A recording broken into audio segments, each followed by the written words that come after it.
పిల్లలు మిస్ అయితే ఆ పిల్లలకి సంబంధించిన కేసుల్ని మిస్సింగ్ కేసులుగా చూసినంత వరకు సమస్య పరిష్కారం కాదు.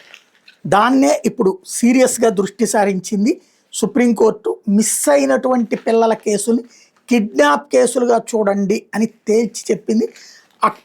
అలా చేయకపోతే తీవ్రంగా పరిగణిస్తామన్నట్టు విషయాన్ని స్పష్టం చేసింది. ఎందుకంటే మిస్సింగ్ కేసు అంటే మళ్ళీ వాళ్ళే వస్తారని పోలీసులు 1-2 చోట్ల వెరిఫై చేసి వదిలేస్తారు.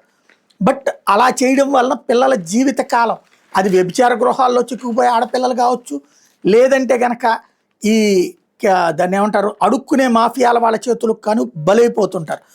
అలాంటి పరిస్థితి రాకుండా ఉండాలంటే ఖచ్చితంగా సీరియస్గా పరిగణించాలన్నటువంటి ఇప్పుడు సుప్రీంకోర్టు చెప్తున్నటువంటి మాట.